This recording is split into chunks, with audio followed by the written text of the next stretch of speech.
All right. Welcome, everybody, to tonight's show. We've got one that's going to be great tonight. We've got Dr. John Brailsford with us again tonight, and he's going to be talking to us about what to do when your kids go wayward. Stay tuned. You guys are going to want to see this one.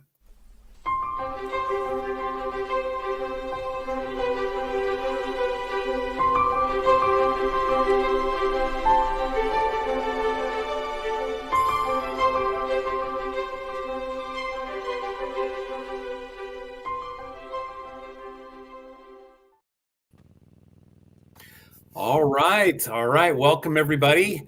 Let me introduce myself first. Everett, I'm your host, or some weird guy that just kind of keeps popping up here. We got our other co-hosts with us, Joyce and Corey. You guys have seen them before.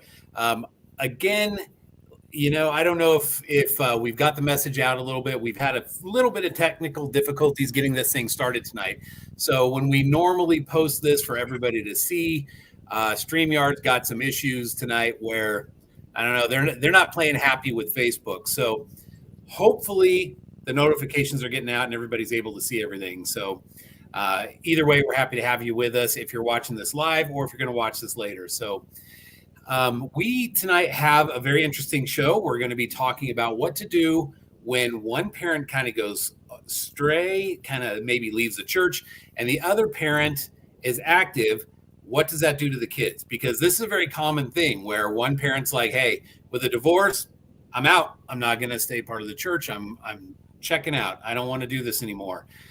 What does that mean for the kids? And me being a kid, I can tell you when I was younger, it would have been path of least resistance. So what does that look like? We're going to be talking with John about that, and we're going to go from there. So in the meantime, John's going to be joining us here shortly. He's just getting off work. We'll see him soon. But what we would love to have is in the comments section. We'd love to hear from you and what kind of shows that you're looking to have. What would you like to talk about? What would you like us to discuss? What are you struggling with?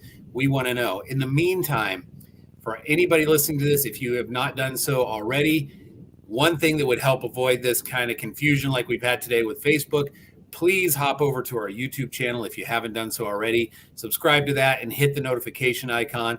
That will give you a notification anytime we're getting ready to go live or we have a show streaming. We may end up doing some exclusive content for the YouTube channel as well, so you're not going to want to miss that. Having said all that, Joyce and Corey, welcome. Thanks so much. Happy to be here. Yeah, we are without Celeste tonight, and I know everybody's going to be freaking out. Don't worry, she's okay. Most of all us, but yeah. Yes. She's fine. She's just kind of taking a little bit of a break.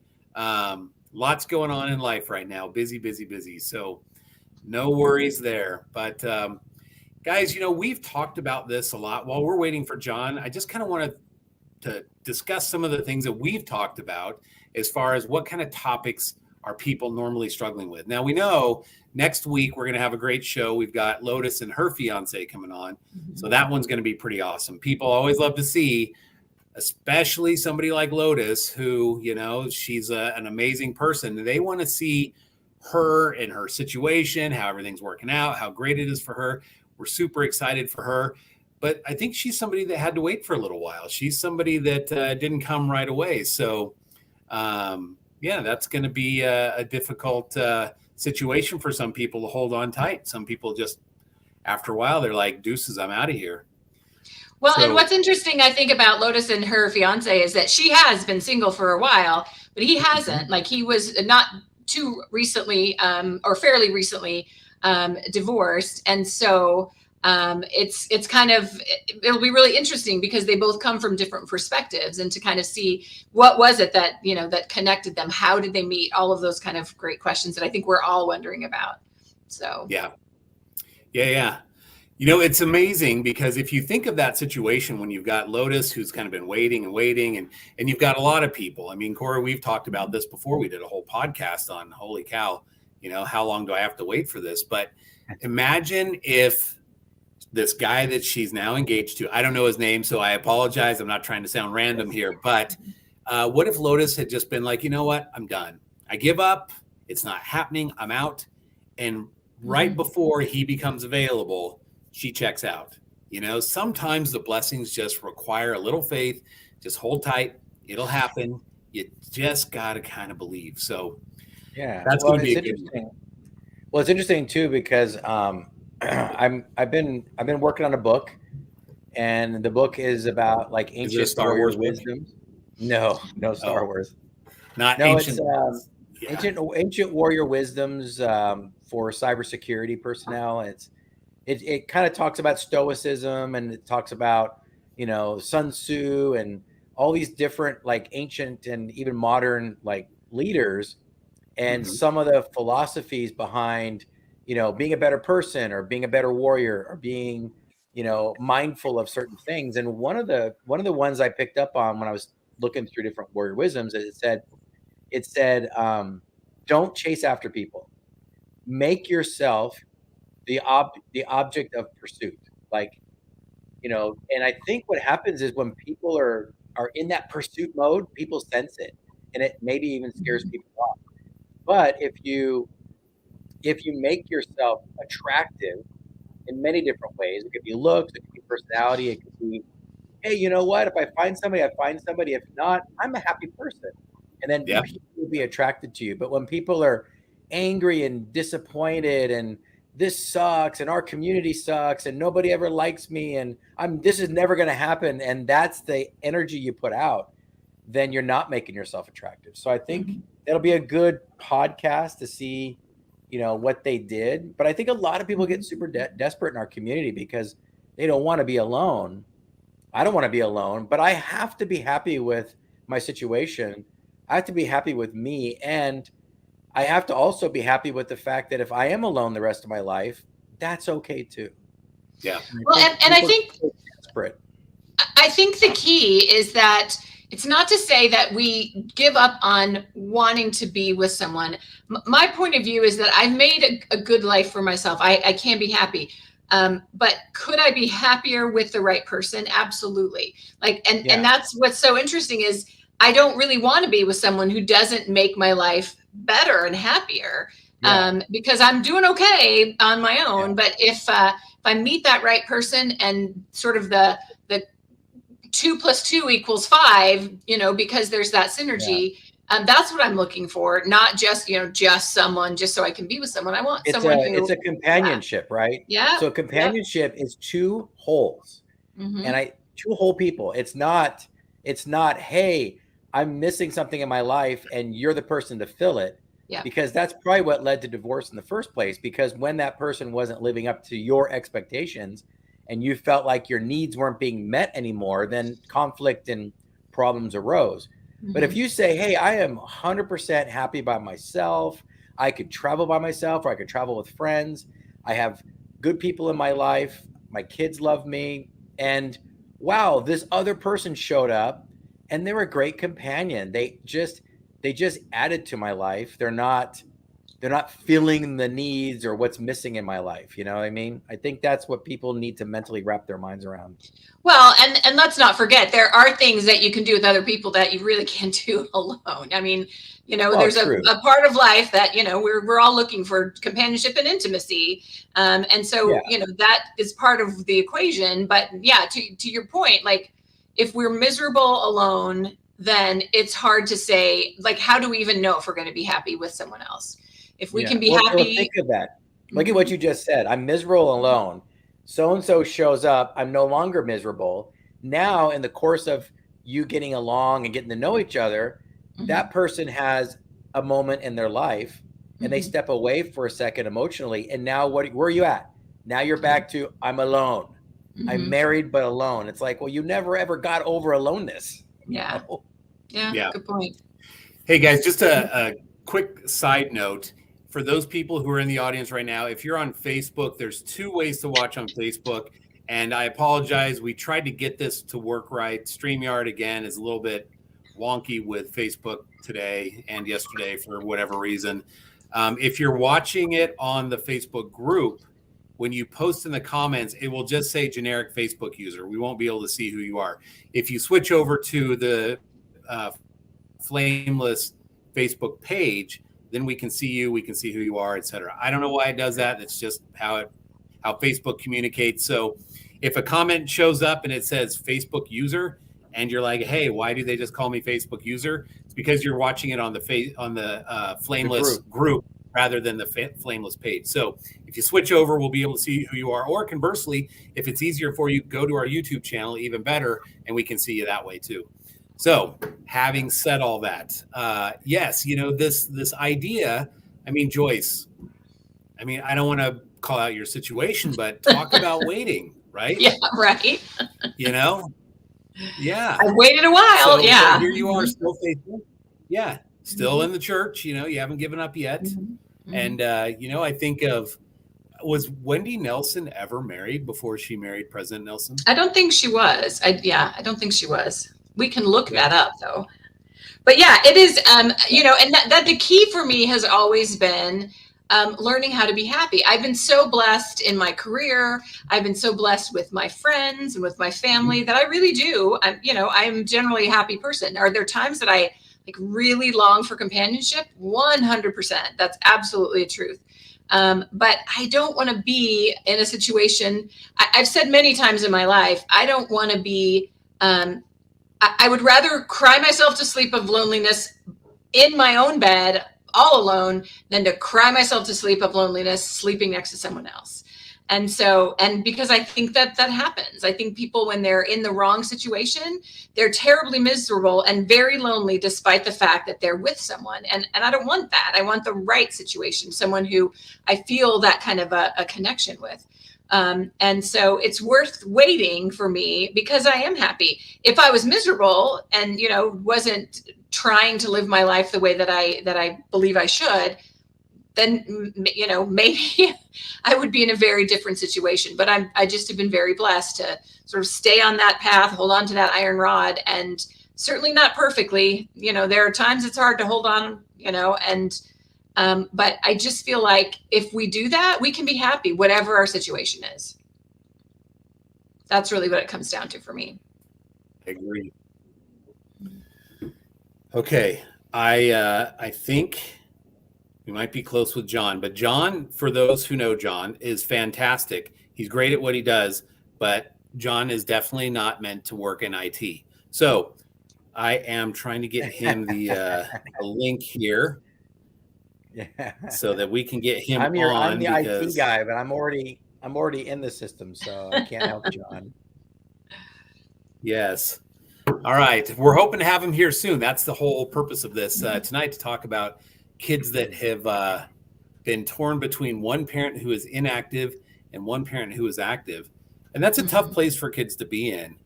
And I got to be honest with you. I've known a lot of people who have struggled with this.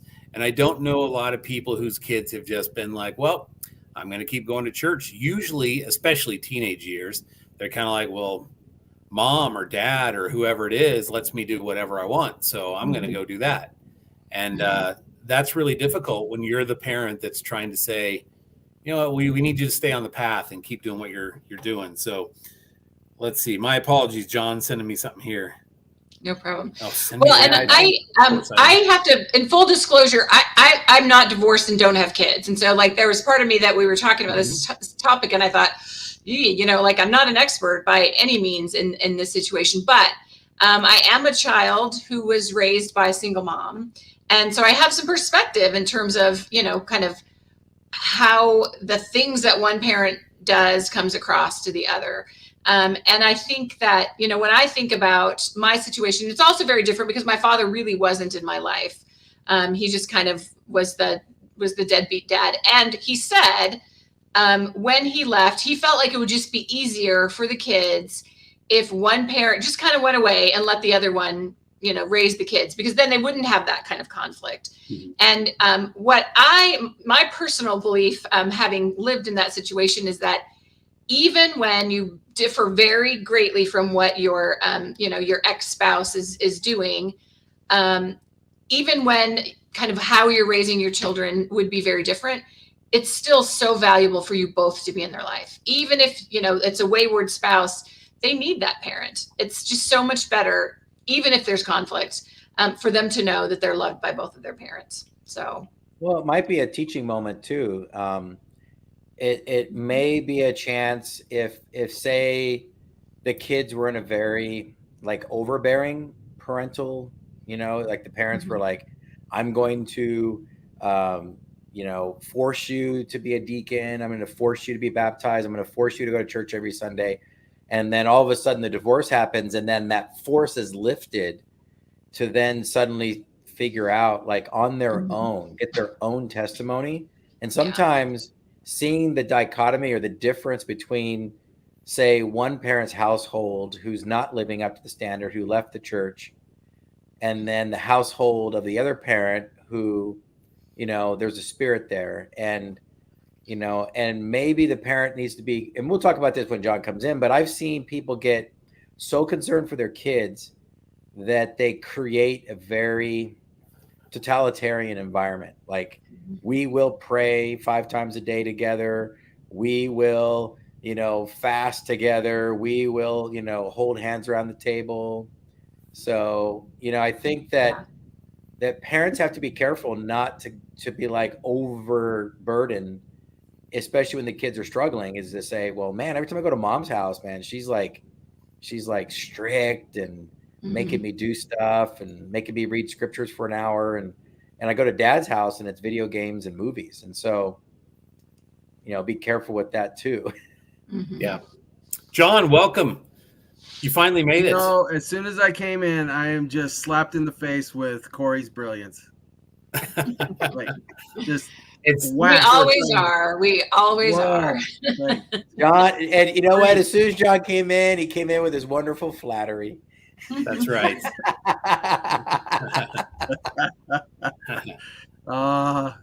It's genuine, man. How you guys been?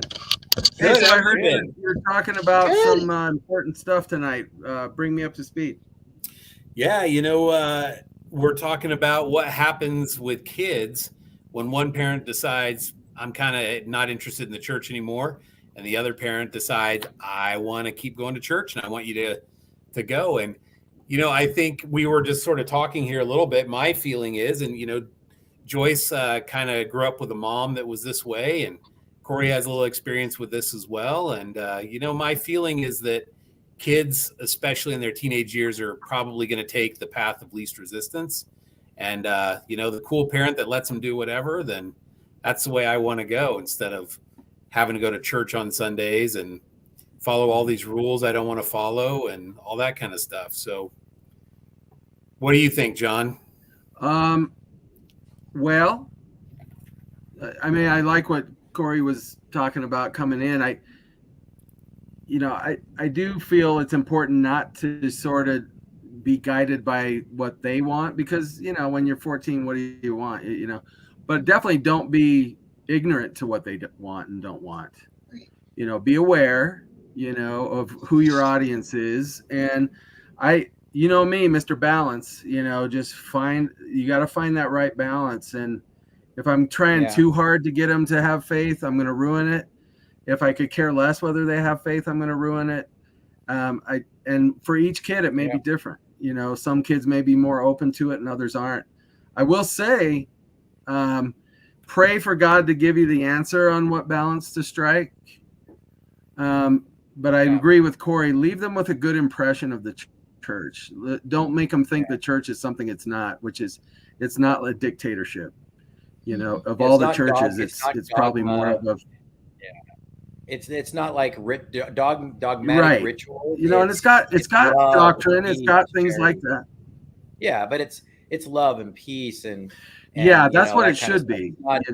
It's not like we're at the Wailing Wall with our scriptures and we're just like, dogmatically following rituals. Wait, we're not? Man, I've been doing this thing wrong the whole time. You're not supposed to. Although, it's supposed to be a beautiful. I'd rather be there doing that than just be, going back. True. I'm with John. Like, be right.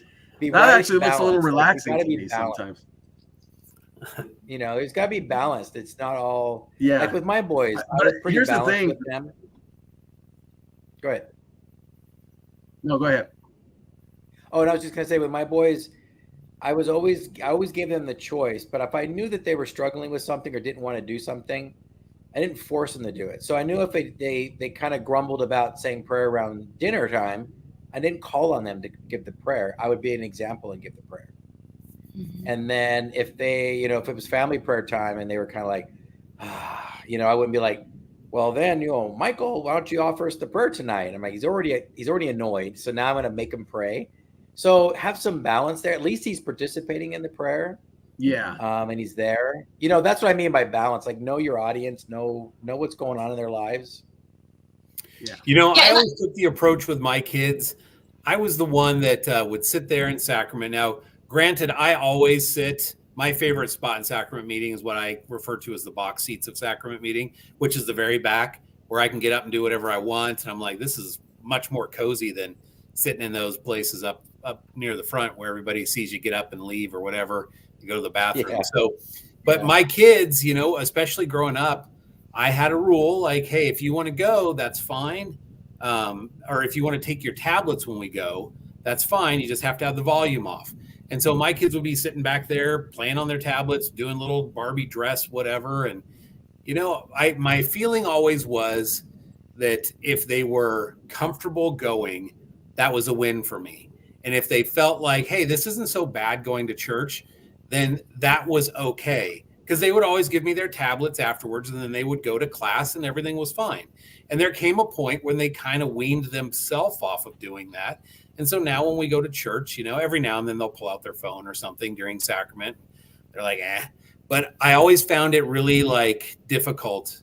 I remember when I was a kid, I hated going because I thought it was so boring. And especially when my parents drugged me to general conference, I had this little trick that I would do that I would, at the time we didn't have AirPods, we had the wired headphones. And so I would have my Walkman and I'd run the wire up my sleeve and then down through the sleeve. So I had a little earbud poking out there. And I'd sit there like this with my head in my hand, like I'm just bored. But I'm listening to Metallica and President Monson's up on the stand, giving a talk or something. I'm like, this guy again? When is he going to retire? I didn't know anything when I was a kid, but I hated going. And so there was a period of time when I just was like, I don't want anything to do with that. And so for me, I didn't want my kids to feel that way. I just wanted them to feel like it's comfortable. It's okay. We'll ease into these talks and things as we get older. I don't know if that's the right way, but yeah, I'm the parent that just let them kind of play in the back. So, well, yeah, I was the parent who, I really did let my boys make their own choices. I really did. I encouraged them. I advised them, but they're the ones who wanted to get, their Duty to God awards. They're the ones that wanted to get their Eagle, and I had some stipulations on certain things when they would get distracted. My youngest wanted to go to the Air Force Academy. And so he did some reading about it and wanted to join the Civil Air Patrol, which is kind of like, it's kind of like Sea Scouts or, it's like Youth Army or whatever. It's like Boy Scouts, but military. And so it was the Air Force version of the Sea Scouts or the Sea Cadets. And I said, not till you get your Eagle. So he busted it out and got it done at 14. And then he signed up for, the Civil Air Patrol. Those are only certain things that I just put guidelines on. I never said, no, this or that. But I never told him, you have to get your duty to God. Dad's watching you. I'll be disappointed if you don't. I never wanted to put that pressure on them. I wanted them to do stuff because they wanted to do stuff, which was good. So, well, and Corey, you said Dad is watching you, and it makes me think that one of the most important things is to recognize that your children are watching you. And I feel like there's a tremendous power in being consistent as a parent. You can, your children may want to not go. They may, be right there beside you. But if they know that you have a testimony and you're living up to that testimony, you preach one thing and then you do what you preach, that's powerful. Yeah. And then even if they don't choose that, they understand your testimony. They know how important it is to you. And I think that's hugely powerful. Just that being consistent in the things that you do that sort of align with the things that you say you believe in. I think it's really damaging to children when you tell them to do something you're not willing to do. You want them to be faithful in a way that you're not willing to do. And if you haven't gotten your Eagle or, maybe you didn't go on a mission, some of those stuff, let him know. If I could go back in time, I think that would have been better for me if I had done those things. And I regret that. I don't want you to regret that. I want you to. I did that. I didn't get my Eagle. I got up to Life Scout And then, football took over my life, and I decided to dedicate myself to football. And my parents were like, "You're right there. Get your Eagle done." And then I turned 18 and it was too late. It was too late for me. And I told my boys that. I said, looking back now, that would have been a great thing to have on my resume. It would have been a great thing to brag about, and to say, yeah, I got my Eagle. And I said, so I hope you guys learn from your dad. I did tell them that. I said, I regret it. I don't regret it in the sense that I'm like boo-hooing every night. I'm like, gee, that would have been nice to have. Right. So John, let me ask you a question. Yeah. When it comes to parenting, especially our kids, when is it a case of teach them correct principles and let them govern themselves versus, okay, I need to step in here and say, listen, what your mom or your dad is doing is incorrect. When does the example end and then kind of the more gentle nudges begin? So I got a couple quick stories. One of my favorite parts of going to BYU was the religion classes, because you're just getting the most incredible teachers. And so, like I had President Benson's son for Book of Mormon. I had, a general authority for Doctrine and Covenants. And one of my favorites was Pearl of Great Price with Joseph F. McConkie, who was Bruce R. McConkie's son. And he told a story one time. He said, when I was about 14, I was studying the scriptures and I started learning about agency. And he said, one Sunday, I told my dad, Bruce R. McConkie, member of the 12, hey, Dad, I've been learning a lot about agency and I've decided to exercise my agency and skip church today.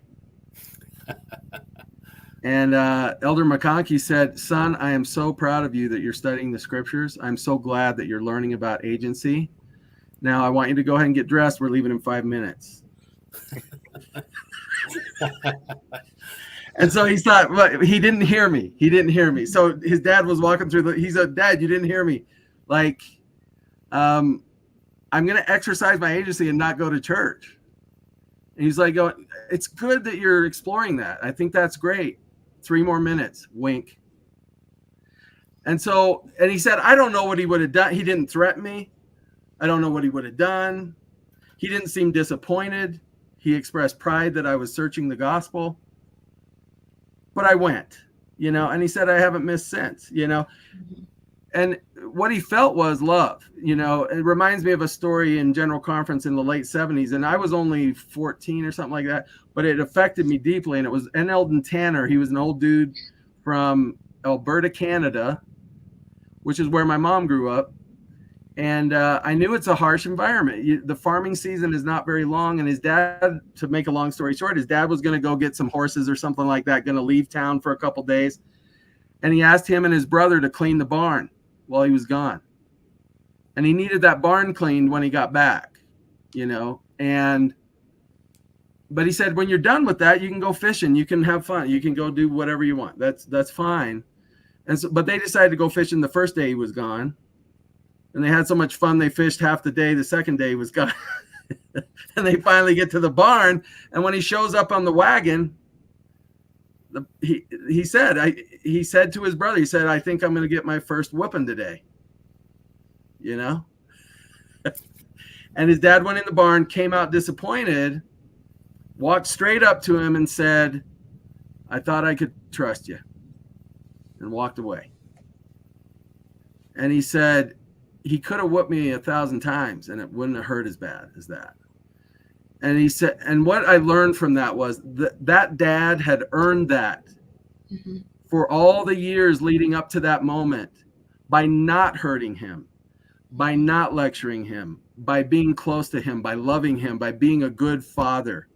You know what I mean? And trusting in him enough to say, I'm trusting you to get something done while I'm gone. And you can totally do it, And then all he had to say was 6 words. I thought I could trust you. And he said, it was like he never disobeyed him ever again. Like, think of the power of that. That's the power of love. 6 words of disappointment in 14 years. And that matters because of the kindness during that time. So. Well, and I think that often it really comes down to having those relationships with your child. Like, you may not agree, with, they may not agree with the things that you're teaching, but when you have that relationship so that they can tell you what they're curious about, tell you what they're struggling with, you have a much greater chance of being able to intervene or being able to be that example. It really does come down to having that relationship, which again, part of that is being consistent in how you live the gospel. Right. I think that's going to have a big impact on children. Yeah, be a good example. And I think the most important principle is charity. Mm-hmm. And teach them that both by example and by teaching, because whoever's possessed of that at the last days, it will be well with him, kind of thing, Well, and John, so I have a question on your thoughts. So I don't have children of my own, but I have been involved in many children's lives through my work with young women, and through now I'm a primary president. And so, so my question is, like, how and when can parents enlist others to help? Because I feel like if it's just mom versus dad, I think there are other people who can help in this, trying to reinforce gospel principles, trying to build relationships there. So I'm just curious about your thoughts, like how, when, how important can that be? Well, and the first one you want to enlist is God. I mean, God's helping them whether you ask him or not. But if you ask him and you tell him, pick up the slack where I'm dropping the ball here, help me figure this out. Sometimes you just got to hand them over to him when, despite your best efforts, there isn't a relationship. Mm-hmm. That's an important thing too. Here's the thing. I think in history right now, listen, children today and teenagers and stuff, in some ways they've had the hardest time, lived in the darkest, hardest world. And in other ways, they've been incredibly spoiled. Both. By the way, doing both of those things to a child you're training a narcissist, just so you know.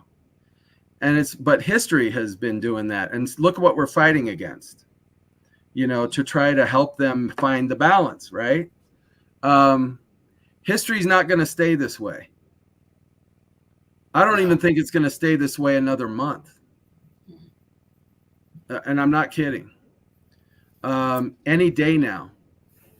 Okay. So guys, you logged in thinking this was about parents going the other way. It's really about doomsday prophecies and predictions. So just completely changing the topic here. Yeah, I'm not going to read scriptures on doomsday. And I don't mean just that it'll go bad. It'll go miraculous too. Mm-hmm. See, and that's the thing. They haven't really, when you tell them about miracles, they're going, I haven't really seen anything like that. It's like the children in the Book of Mormon who didn't grow up hearing King Benjamin, mm-hmm. Or didn't see Jesus come in the generation that ended up, losing it and killing each other. Okay. So John, I want to bring up one of the comments here and just kind of address this. Let's see. I think there's probably a lot of parents who feel this way because from what I've gathered, often parents who, you've got one parent who's staying active in the church, another parent who doesn't. It's typically the parent who has left the church or is inactive in that point. They kind of pull the kids with them. Right. They're going to try and pull the kids and turn them against the other person. I'm sure in your practice you've experienced this before. What would you say to somebody who feels like I've lost my kids? They're gone. Okay, so we got to understand something. We're all two people, at least. Some of us are many. But have you been taught? I won't even say it. Okay, well, listen, we're all children of God, right? Meaning that there's a light of Christ, that there's a spark inside of us that's good and noble and wise. But there's also a dark side. There's a natural man version of us. There's a human version of us that's mortal. And I don't just mean that physically, but also mentally and emotionally. We don't think celestial. That part of us thinks telestial at best. There's an angel on one shoulder and a devil on the other. Exactly. And so what I would say is what kids need is a dad who is guided mostly by his angel. What they don't need is a so-called dad who is guided mostly by his devil. Because that's not their dad. That's an imposter. Okay. So you say I would dad. rather. Why do you say dad specifically? Well, they put dad in the, and usually it's dads that are not the custodial parent and they're in another home and all that. Listen, Okay. The other thing is you can't make someone listen to their angel. It's like they're going to listen to who they're going to listen to. You know what I mean? And so while they're not listening to their angel and they're letting their demons drive their life, I don't know that I'd go out of my way to make sure my kids spend a lot of time with that person, man or woman. You see what I'm saying? Yeah. I certainly wouldn't deprive them of that opportunity because there's advantages of them seeing their parent who struggles. And then they learn not to trust them, but let them learn that on their own. You don't need to badmouth anybody. No, they'll see it for themselves. Like when they go, and they'll go to one parent's house. And they don't need you to narrate. They'll feel the difference in their home, and they'll say, man, it's kind of a dark and gloomy place at so-and-so's house. But when I'm with the other parent, it feels like Christmas morning. Like you want that difference, and you don't have to force it upon them. One thing as long as our angels doing the driving, and which means we'll find the balance. So I get a little bit of churchy stuff, but I get some fun and happy, and it's more relaxed. It's my mom's happy, my dad's happy. That's what they need. Yeah. So. Yeah, I mean, I would say like if you're trying to get balance and you're trying to help your kids, you can say, look, once we get home from church, we're going to make some cookies. We're going to put on a Disney movie. We're going to have a good time. We'll get under the blanket to watch a nice little movie or something, and just try to create that really nice environment. And then we're just talking kind of in just, earlier about how not to be that parent that's like, we don't watch TV or anything on Sunday. And, it's all about, church music and sitting and reading scriptures all day. It's like, you gotta have some, I mean, it's like, even as an adult, I wouldn't want to do that. I mean, I would like to be able to have my kids go, look, they're going to struggle. They're going to struggle and just be like, have some balance. You're not going to watch a horror movie, but you can watch a Disney movie. You can watch. Well, but I think that there are some people who they feel strongly about not watching television, but there are things that you can do. Like you can have family game time. You can have, there are lots of things that you can do. So your point, Corey, being that you need to make home an environment where they feel like there can be fun, where they feel loved, where they feel connected, rather than just feeling like they're, going to be in another Sunday school all day on Sunday. So I totally get that. But I wanted to go back to one thing, John, that kind of you were talking about. My mother, so when my father left, he left, like literally the deadbeat dad. Didn't hear from him for 42 years. And then he sort of, after his, second wife passed away, he sort of showed up again. But during those 42 years, my mother never spoke badly of him. She could have. He was an alcoholic. He was abusive, all of those things. And then he was gone. And so she could have said terrible things about him, but she felt like we deserved to not carry this weight of our father was a jerk, our father was terrible or whatever. So all of the, times that she could have said something, she didn't. And we figured it out on our own. She didn't have to tell us that he was all these bad things. We could figure that out by his actions. And I think even for a dad who's sort of sticking around, your children will figure out if he's got challenges in his life, or if he's, he's kind of messed up, or he's super unhappy. They'll figure that out. And then one other thing where that's concerned is I do think, go ahead. Yeah. And it works with toxic moms too. It's 100%. Crazy. That's just my experience. Toxic is an equal opportunity destroyer. And it comes in all colors and genders and whatever. And, and that's the other thing children got to learn too. Well, I got to be nice because she's my mom, or, I can be mean to him because he's my dad, or it's just like, no. How about just take them as they are, and if your dad's happy and calm and take advantage of that opportunity. If he starts drinking again and he's not himself, then distance. That's not your dad. That's the imposter.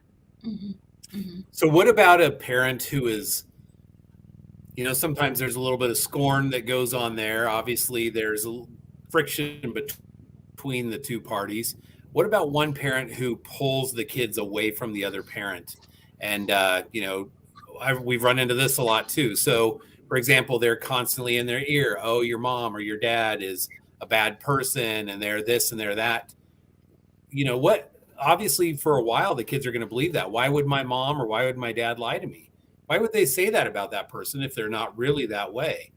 What's your experience? And while you're waiting for them to figure it out, it's hard, and a 5-year-old or a 10-year-old is not going to figure it out very quickly. It's going to be hard for them to figure it out. I like what one mom told me because her ex-husband would badmouth her, and they would say, Mom, why do you do that? Why, and she'd be like, honey, I don't know what you're talking about. One time their dad told her, your mom doesn't love you. She's just doing that for show. The kid brought it up to her. He just said, Mom, do you really love me, or do you just love me so that you look good to your friends? And I always remember what she said. It helped me be a better therapist. She just said, I didn't know what to say. And then all of a sudden it came to me, and she just said, honey, how do you feel about me how do you think I feel about you when you're with me? And he said, well, I think you love me. And she said, you know what? You're totally right. Mm-hmm. And she's teaching him 2 lessons. One, that she loves him, and 2, to follow your gut. Don't buy into BS just because people say it with their mouth. And I really think when you badmouth your ex to your children, it's going to come back and bite you, because even if they deserve some of that, your children don't need to hear that about their dad or their mom or whatever. I just think unless you're doing something to keep them safe, I think any of that sort of bad mouthing and conversation, your children may later come to resent you because they feel like because of the things you said, it kept them from knowing their dad. So I just think, anytime you're bad mouthing the ex, it just isn't going to really work out in your favor in the long run. Right. Well, it goes back to being a good example, right? So if you're the receiver of the bad mouthing, you don't do it in return to try to one up and say, oh, right. Yeah, well, that spouse is don't worse, get sucked right? into that. So you just have to say things like, I'm sorry your mom feels that way. I hope you can see the difference from what your mom says and what you see with your own eyes. Mm-hmm. And just say things in a very nonchalant, like, you guys are both intelligent children.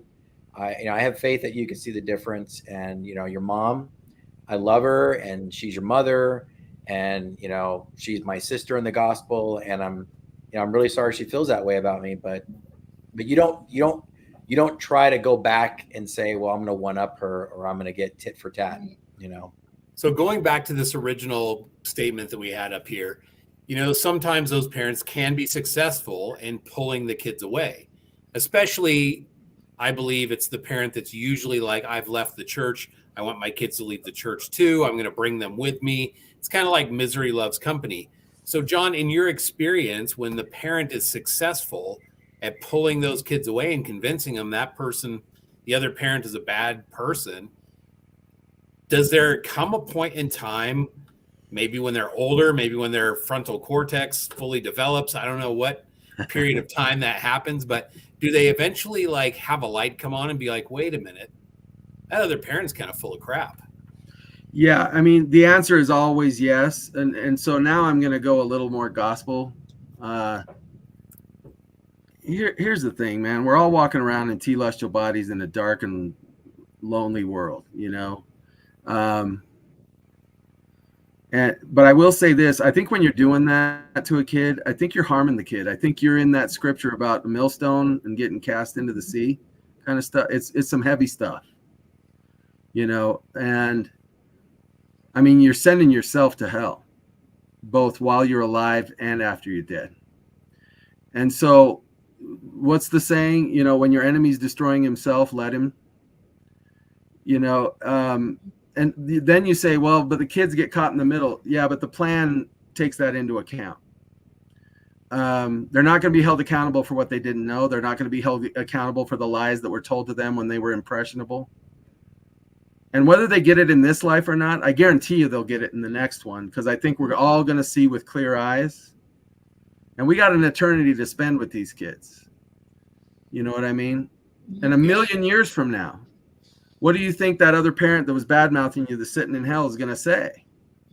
Was it worth it? No, it was not worth it. And we also have a lifetime. And I think that sometimes we think because our children get pulled away when they're young or they're not active, that we sort of, all is lost. But we have a lifetime in which if we're living the gospel, if we're being consistent, if we're having that charity, showing our children that, like, it's very likely that they're going to start to see, dad has it all together and mom, she's kind of messed up. I had an experience once with a mother who, I was a young women leader and she had 2 daughters who I adored. And for whatever reason, she didn't like me and she was bad mouthing me. And I said to my mom, I said, it breaks my heart because, she's saying things to her daughters. And my mother said this wise thing. She said, dear, they know their mother. They know what she's like. They know, they can't always trust what she says. And I think that happens. Like, children, as they mature, they start to, like, when they're little and impressionable, they might say, well, this is way more fun. This is cool. But, as they grow, they're going to see what's real and what's not. They're going to see and kind of say, okay, gosh, wow, this was not really a good situation to grow up in. I wish I had maybe gone in this direction. So we have to give them time. Right. And yeah, they got to play a game. Mm-hmm. How would it be to be 12 living with a tyrant? Mm-hmm. I mean, it's Stockholm syndrome. You almost got to make friends with your enemy, to stay alive emotionally. Yeah, they'll figure it out. I mean, it's been my experience. The kids will figure it out. It's interesting to see my kids I can't say kids anymore. They're adults. Holy crap. They're 31, married, and 27, and so it's but I think in their adulthood, now that they don't feel like little children, they don't feel like they could be bossed around by their parents, I think they're starting to kind of see a difference, my shortcomings or my spouse's, my ex-spouse's shortcomings. I mean, they're going to see this stuff. I just think that we have to be patient. I think if you have young kids in your life and you're divorced, you're just going to have to be patient. Eventually, we're so concerned that they're going to be destroyed by a crazy spouse that, we're so worried that we're going to shelter them. We're going to try to fight to get them out of the hands of that other parent, but they're going to eventually figure it out. Kids are resilient. I mean, we forget, we bubble wrap our kids so badly nowadays. I think we just handicap them so much because, I mean, think of what the kids in the 30s and 40s put up with. I mean, those kids were hungry. They didn't have a lot. They ran around the streets with their friends. They went out running in the woods, the boogeyman and all that. And then the hardest decisions our kids have to make now is which restaurant they want to go to for lunch. Yeah, or which iPhone cover to buy to put on their iPhone. But I think we just shelter our kids so much, and we forget that kids grew up in the 1800s. They grew up in the early 1900s. They grew up in the 70s. They grew up in the 80s. I mean, there's kids that grew up learning to deal with adversity and dealing with scary things in life, and I will have to let them deal with stuff. Some kids have it so hard it destroys them. And so there's that side. And some kids have it so easy it destroys them. And so there's a lot we can do to heal our kids if they're with a toxic parent. And that is follow the Spirit, be a Christ-like parent, be a solid, fun, easygoing parent. That's what they need. Yeah.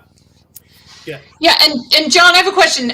Have you heard about or read anything about this concept of anti-fragile? I heard Lily De Hoya Sanderson speak on it once. And the concept essentially is that there are some things that to be stronger have to have stress. So in other words, like, I feel like there are a lot of things that you have to handle with care and can't have stress, but there are some things that require stress in order for them to be in their strongest state. And she says children are like that you need to have some level of testing and stress and so on for you to be at your very strongest, which I think is just a fascinating concept. And I think that's kind of where we right now treat our children as though they're too fragile. And sometimes they need challenges, but I think, to your point, you can also be destroyed by something that is too challenging. But I think children need to have things to strengthen their muscles against, they need to have some of that to be stronger. You remember that ecosystem they did in Arizona where they had these like 20 people live inside of this, or 10 people or something like that. And they had like, it was like a biosphere. Yeah. And they had like a rainforest in there and all this stuff, and everything went according to plan pretty much. But there was one thing they noticed, and that is the trees all fell apart. The trees all fell apart. They didn't have any wind, right? Mm-hmm. They had no wind in the in the biodome. Okay. Yeah. You got to have some resistance. You can't. It'd be like somebody living in space. At some point, you're gonna die from atrophy of all your muscles. Like. Yeah, your bones are going to get brittle, and yeah. And so we have a question from Mike. This would be a good question. I think, for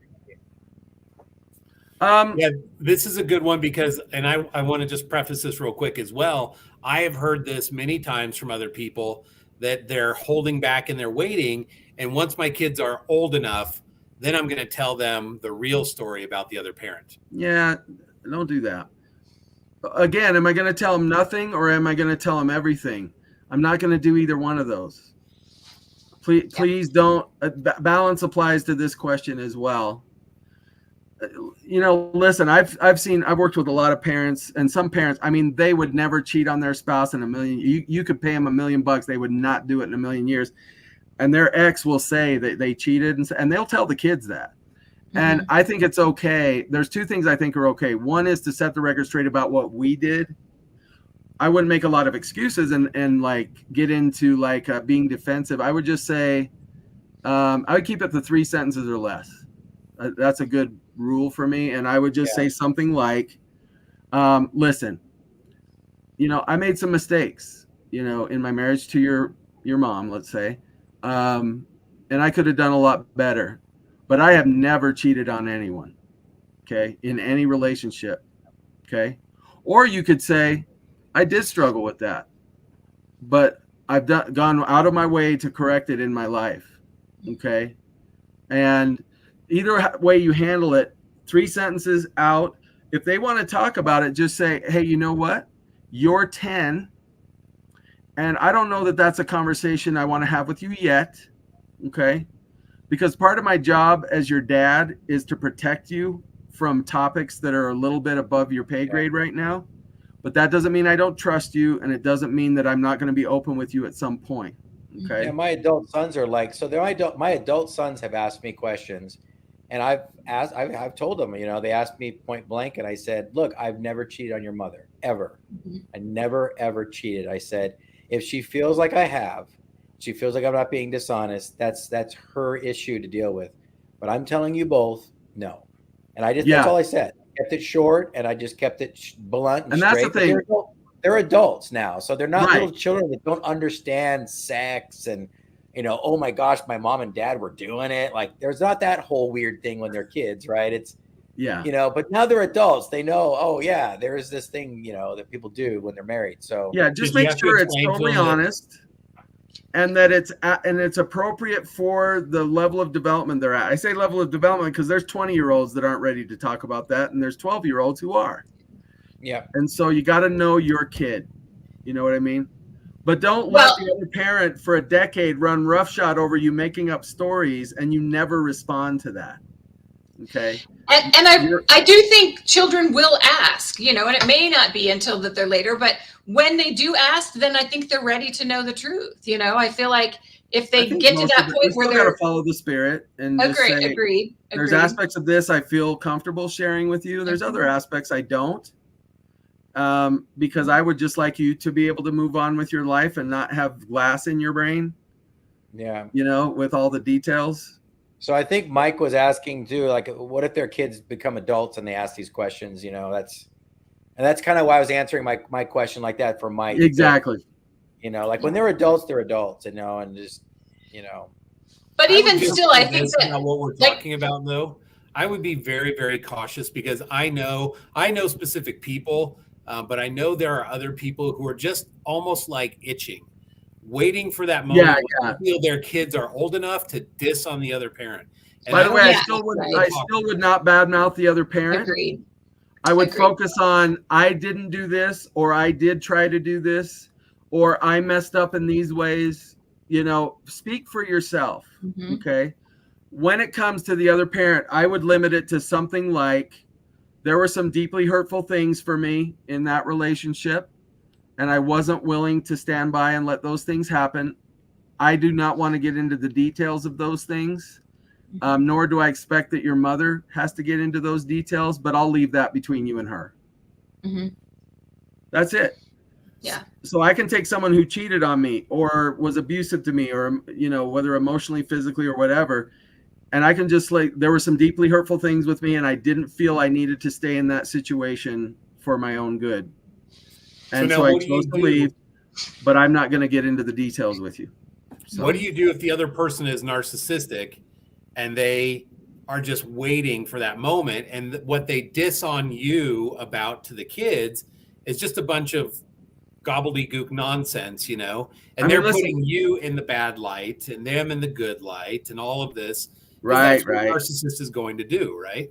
I mean, at some point you can't explain everything. That's the part where the kids will figure it out. And so again, balance. I'm going to want to over-explain, but that's the mistake you make when you're with a narcissistic person. You try to defend yourself. You try to come up with all the reasons. And it's never going to work because it's not about that. Stop it. Just say. Well, and I think that when children do ask and you answer their questions, and then you start to sort of pile on in the way that they have always done, you lose the ground that you've won because of your honesty, because of your being straightforward, because of your not criticizing them. If you've waited until they're adult and they ask you a question and then suddenly you just pile on all this negativity, you've lost the ground that you won. So right. Yeah, what's the saying? Never wrestle with a pig. You both get dirty and the pig likes it. I mean, I've never heard that saying, so I wouldn't be able to help you on that. When you're like, what's the saying? I have no idea. Never heard that one before, but I like it. Well, now you know it. I'll add it to my repertoire. So Dr. John, country doctor. And the proverbial pig is someone who's toxic. It's not just narcissistic either. There's different forms of toxicity. Yeah. And listen, we got to root that out in ourselves too. I mean, there's toxicity in me for sure, in all of us, and so I would say with my kids, I want to be open and honest about the things I could have done better.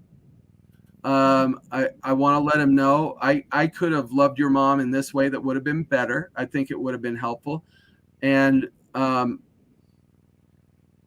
I mean, I'll give you an example with my first marriage. I just said we were just very distant. It was just, and so there wasn't affairs and anything too overwhelming. It was just, after 26 years and a decade of that was pretty distant. Yeah, you start to say to yourself, there's a part of my soul that's sort of dying here, And so the only thing I said to them is we became very distant and lonely. And at some point I felt like it would be better for both of us to be alone or to be with someone else in a relationship that built us rather than tore us apart. But they knew we weren't yelling and screaming at each other.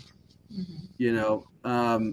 That's why they were kind of surprised when it happened. But after the fact, now they've learned a lot from that experience. And it didn't leave them feeling mad at their mom or feeling like she was the cause or, I just let them know. And I'm a therapist, so I know it's a dance that we did together, and it was not a good dance, and we weren't able to correct it.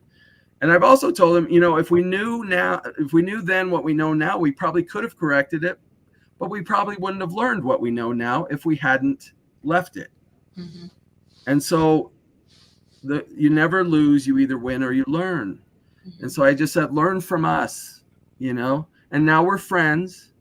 And we care a lot about each other, and we coordinate on how to talk to you guys. We let each other know when one of you what is hurting and the other one doesn't know, just in case they can reach you better than me.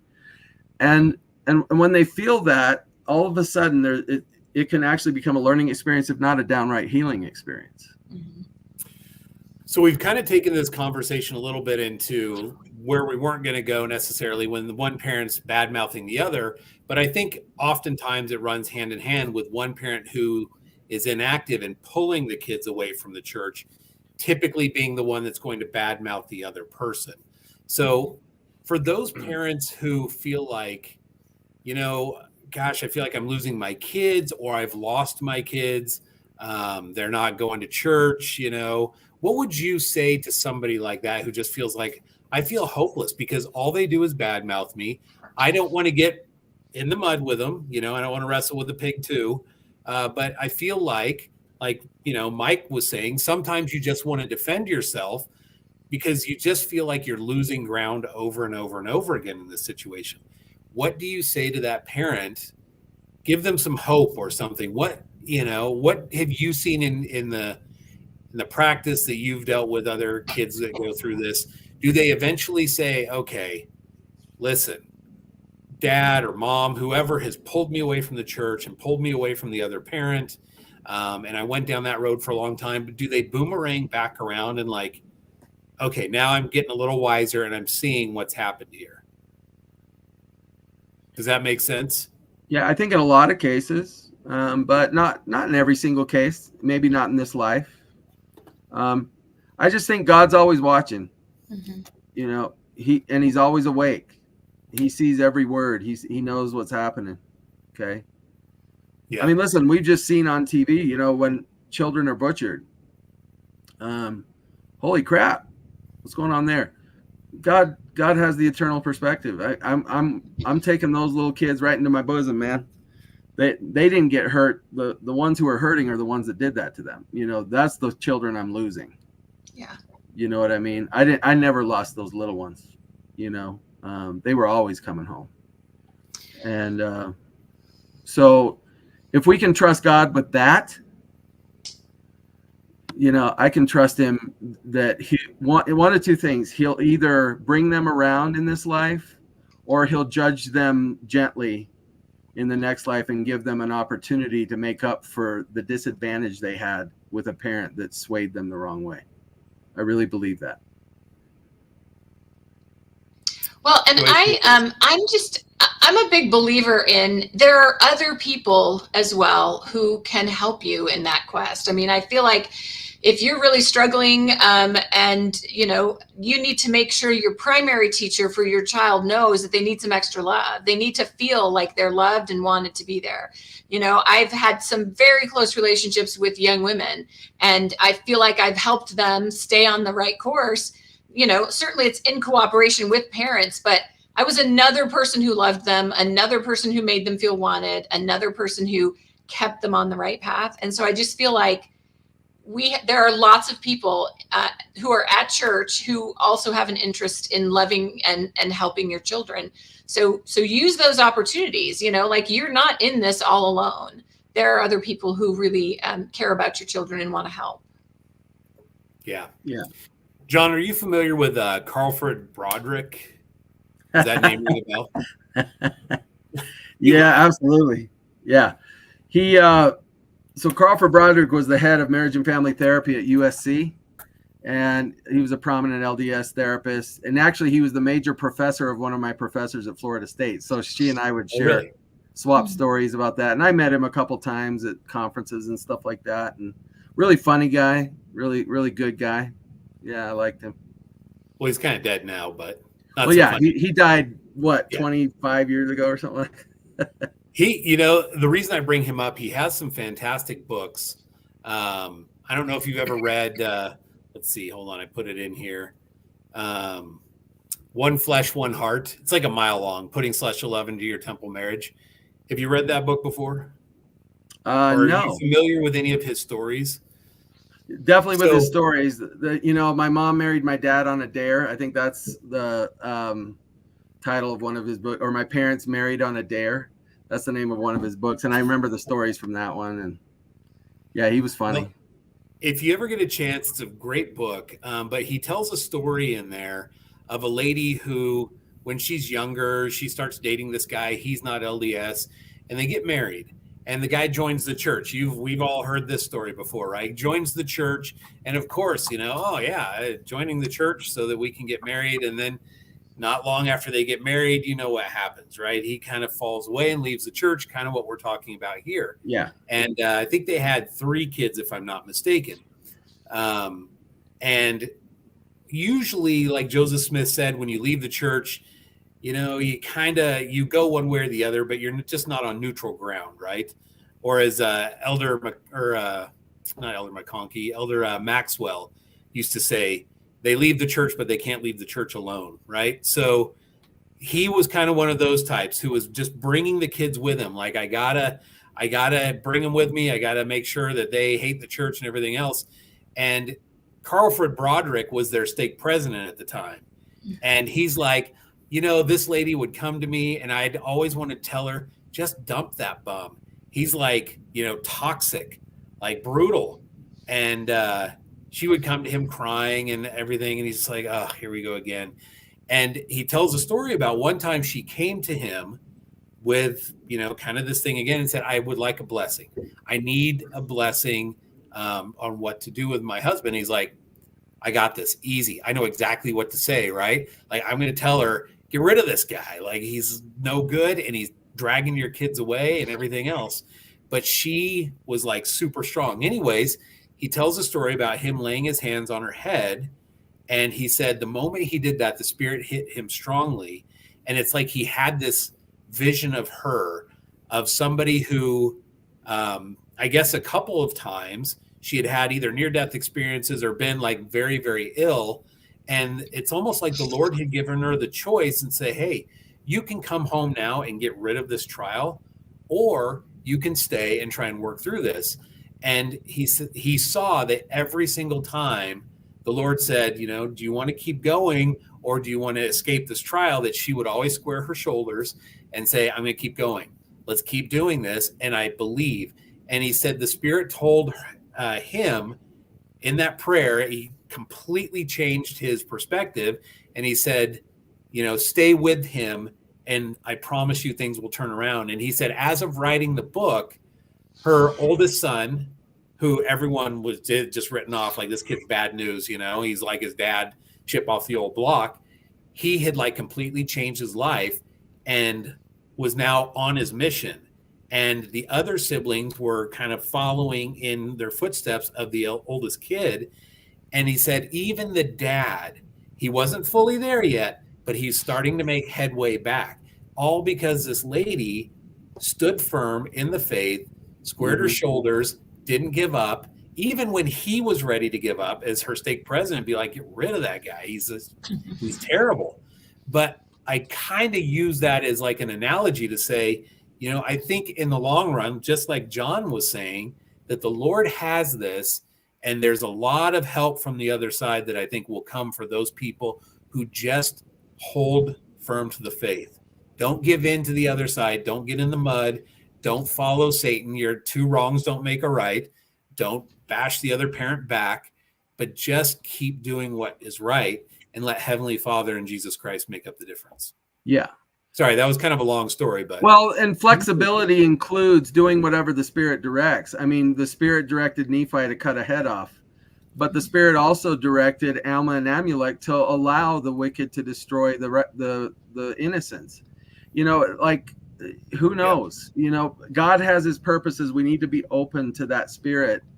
And sometimes it means that we do things that are hard and harsh, like getting a divorce. And sometimes we hang in there with people who seemed hopeless. And so, you know, that's why I think President Nelson has told us in these last days with what's coming up, you're going to have to be able to follow the Spirit, you know. And boy, that especially applies to our parenting our kids. Yeah. So, yeah, I love Carlfred Broderick. My favorite quote from him at a conference was, never schedule 3 depressed people in a row. Always throw in a borderline to keep things interesting. I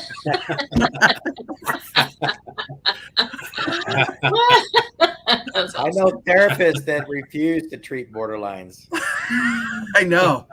Not in those days, man. You just took whatever came back in those days. My therapist, which was my marriage counselor, who became my therapist, she treats them, and she said, "Oh my gosh, do you know how many times my license has been in jeopardy because that person just called me a quack because I wasn't, she said it's a really fine razor's edge you got to walk on with them."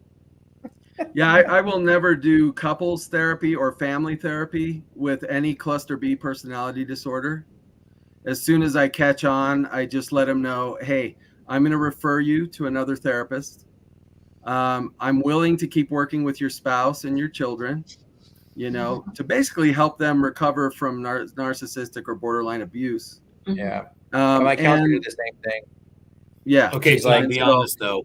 Do you refer them to a therapist that you don't like? Is this like, what about punishment?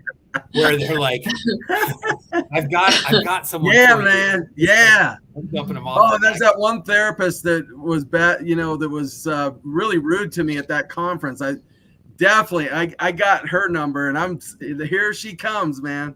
Exactly. Brace yourself. That's funny. No, I've never done that. My therapist send them to people who are the best at it, because they're going to have to be to deal with that.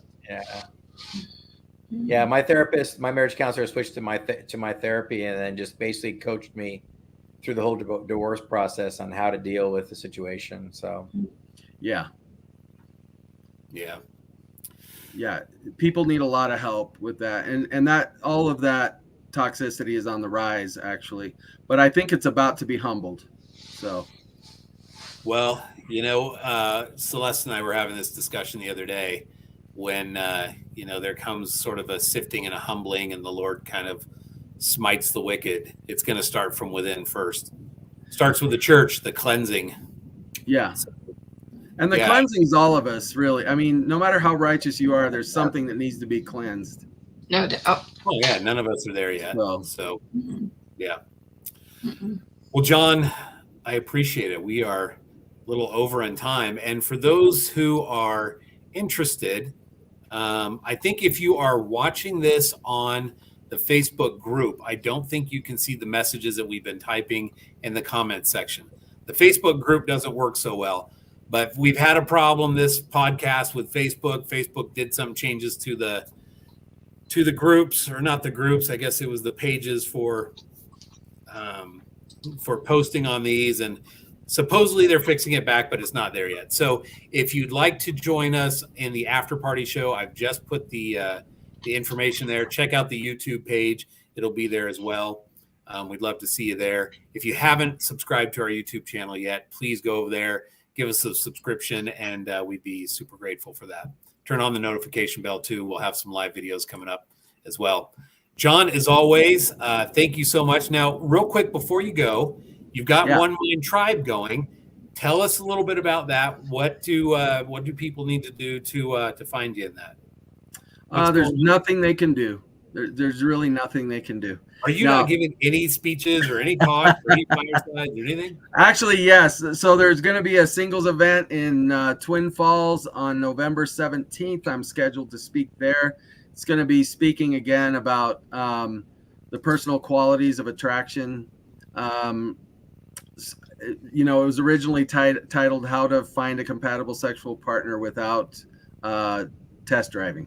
So, in other words, if you want to keep your covenants, but you want to get a feel for what this person is like as a lover and a spouse and all those kinds of things, there's some things you should be looking for, and that's what it's about. So, fantastic. November 17th. November 17th. It's a Friday, and I believe it's at about 7:00. And if you want to know more, you can look up Diantha Levitt. She's spearheading that, and so yeah, it should be a fun night. I don't think I'm the only game in town, but I mean, I think there will be some other events going on with that. But if you guys aren't familiar with Diantha, look her up. She's fantastic. She's been on the podcast before. And she's probably like one of the only Dianthas you'll find on social media. So yeah, I mean, I don't remember anyone singing "Dirty Diantha." So it's a unique name. Right. So. Right. So all right. Well, it's when you can't make a choice between Samantha and Diana, you're just like, well, let's just combine them. Yeah, let's just combine them. It's a win-win for the parents, I agree. Yeah. So anyways, she's great. Reach out to her if you want to find out more about the November 17th event. So having said all that, thank you guys very much. And we will be hopping over to the after party after this. Awesome. So John, love having you as always. Yeah. Good night. I just got home from work, so I'm going to take a break and go spend time with my sweetheart and get some catch some Z's, man. So hey, all right, love you all. Have Thanks, a great John. Talk to you we'll see you around. All right. Good night, everybody. See you, everybody. Bye-bye.